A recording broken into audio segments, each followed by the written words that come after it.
Chairman Peoples Party Bilawal Bhutto Zardari نے اسلام آباد میں میڈیا سے گفتگو میں بات کی. کہا 8 فروری اور 9 فروری والے اکیلے حکومت بنانے کی پوزیشن میں نہیں تھے.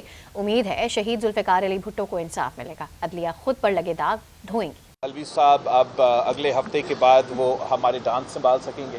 جو پریزیڈنسی ہے اس کی بس کی بات نہیں. کافی ایسے کچھ کیسز ہے میرے خیال میں جو اب لیگل مسائل بنیں گے الوی صاحب کے.